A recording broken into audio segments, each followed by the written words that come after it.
Welcome to Let's Therapy, where we get real and raw about your mental health, faith, and blended family. We're your hosts, counselors Scott and Vanessa Martindale. Now let's therapy. Hey guys, welcome back to another episode of Let's Therapy. I'm your host, Vanessa Martindale, and I've got Dan Ennaco back with us again today, you guys. If you listened to last week's episode, Dan is a BKF member. He is our videographer. He is also he has a PhD in clinical psychology and so much wisdom, Dan. We have a lot to learn from you. The conversation was great last week. It was a good one. It was a very good one. If you haven't listened to you guys, go back, listen to it. We talked about being like your upbringing in a house where there are mental health issues or disorders and how to deal with that. So go back and listen to that. But this week, we're going to talk about something that we all deal with at some point in our life. And actually it can start at a young age, but we're going to be talking about life transitions. And I know with dealing with blended families, being in a blended family, there was big life transition for me growing up at a very young age. When your parents divorce and you're living with a single parent, and then your parent gets married and, you're forming a blended family, but also later on after you graduate from high school. Mm-hmm. Going off to college, leaving the nest, flying the coop, and then, getting married, moving, when you have the loss of a family member or a friend, things like that. And so we're going to touch on those today, and some major life transitions and how do we cope with that and what can we do? And so, Dan, I know you recently have had a lot of transition going on. Yes. You became a part of the team. Woo. You also moved here. Yep. From California? Yeah. We moved here from California just over a year ago, about 14 months. And yes, Vanessa, huge transition. If you're listening and you know anything about moving, there are many pieces involved in that. And from packing up all your stuff, realizing you probably have a lot of stuff you don't need. Yes. Putting it all in the moving truck. That's the great thing about moving, because then that's when you do your purge, right? Because you're like, okay, I'm going to take this. I'm going to leave this, and then we're going to get some new stuff. Keep going, Dan. Sorry. Yeah, those transitions are big, and there's a lot of moving pieces involved in life transitions. You mentioned going back to adolescent. Before I talk about moving here to Texas and everything that was involved in that, I grew up in a military family. So I had a father who was in the Army for over 20 years. And for us growing up, me and my 4 brothers, we moved a lot. Yeah. We were always the new kids at school. Yeah. And so in an interesting way, we kind of got familiar with transitions in that sense.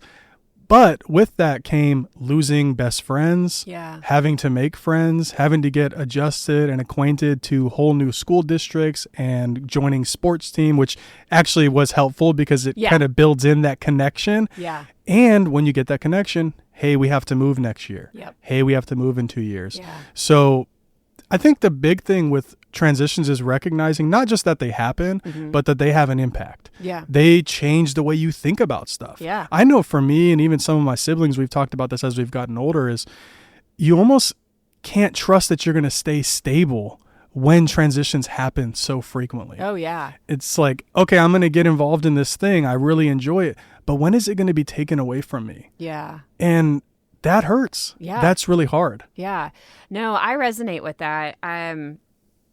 Growing up, my mom and I moved a lot. We would live in an apartment, and then, times were tough. So then we would move into my grandmother's house. Then we would move out of my grandmother's house back into an apartment, move back into my grandmother. Or, when my mom and stepdad got married, we lived in 2 different houses. And then when Scott and I got married, oh my gosh, I felt like we were gypsies because we were constantly moving from here, there. And so, growing up like that and having a lot of life transition at a young age, I knew that it was really important for me when Scott and I got married. I remember having a conversation of hey, I don't want that for my kids. I don't want a whole lot of transition. I want stability, and so very much craved that.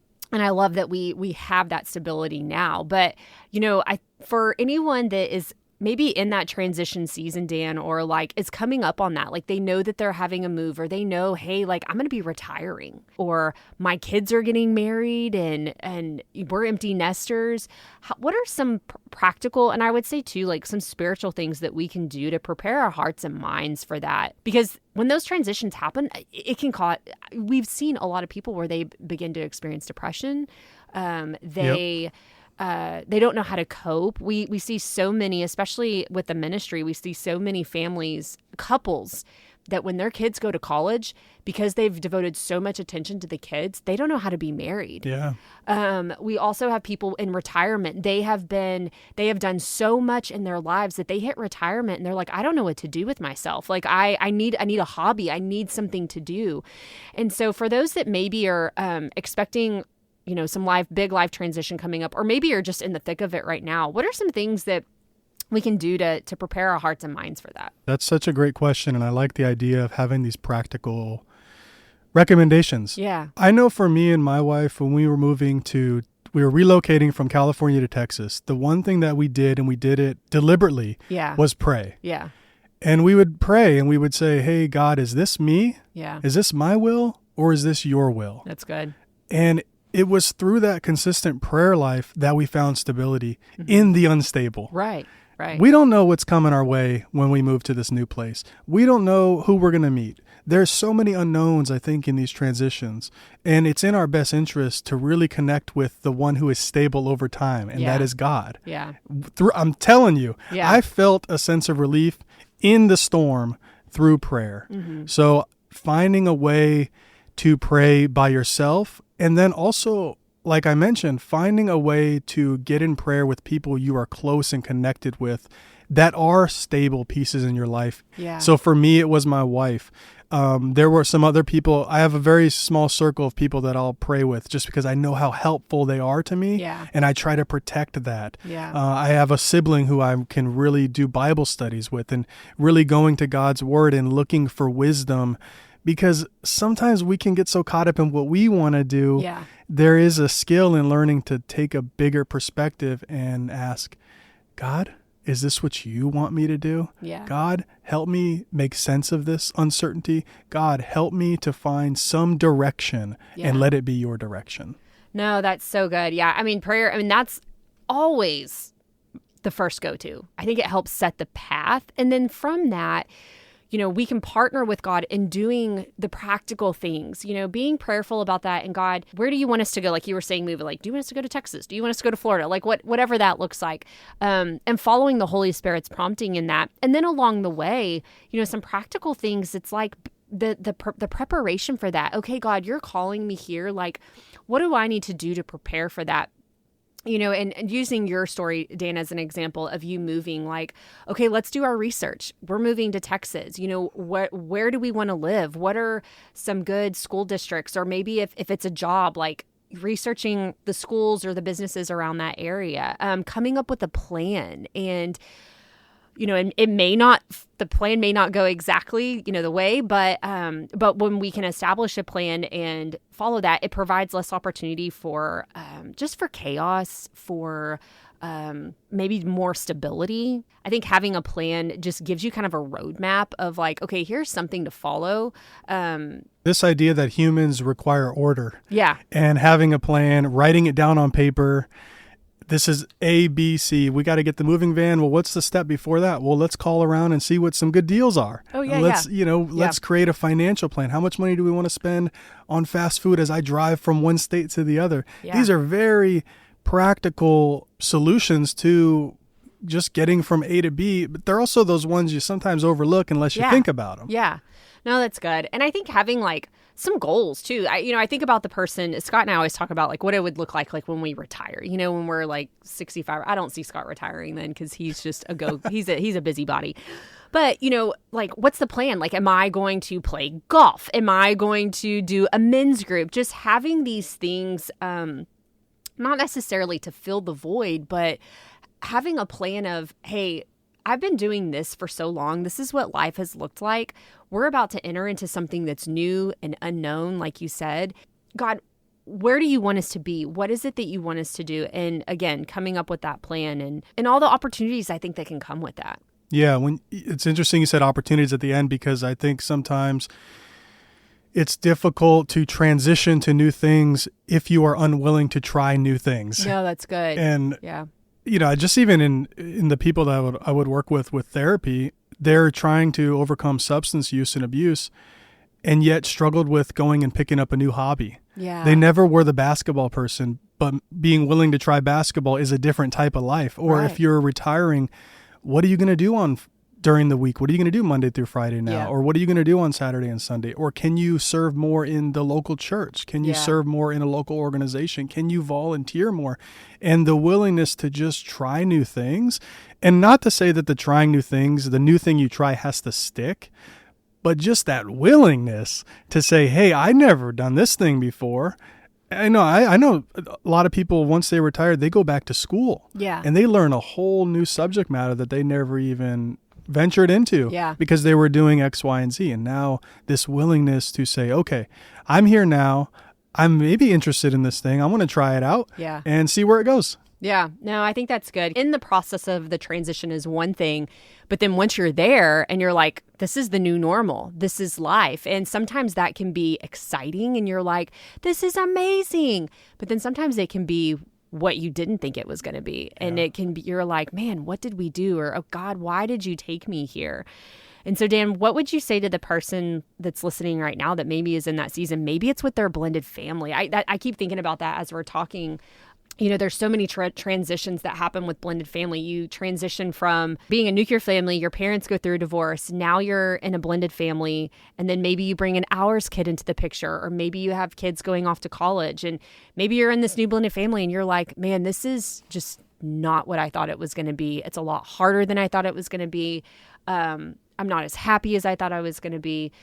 You know, what would you say to anybody that's listening, and whether there's a blended family issue or, like you said, they're overcoming substance abuse or they just moved or retired, that maybe is in that season, they're like, man, God, I just didn't think this is what it was going to be. What encouragement would you have for them? The thing that came up to me was Psalms 55:22. You probably know that one. Cast your cares on the Lord. He will sustain you. Yeah. He will never let the righteous be shaken. And this idea that life transitions are a challenge in a nutshell, and they look different from person to person. Maybe you're beginning to blend and there's people coming into your life and they're complete strangers at this point. Yeah. And you don't know what that's going to look like. You don't know what assertiveness and healthy communication might look like with them. Yeah. You don't know if they're even going to like or love you. Yeah.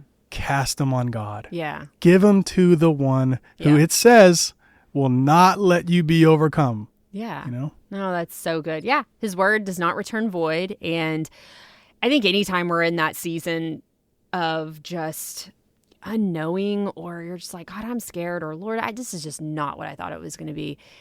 Trusting in the Lord that he's got you. He's not going to leave you. He's not going to forsake you, just like his word tells us. And just being faithful in that. And that it can be so hard. I know we've been in seasons. It's so challenging. So challenging.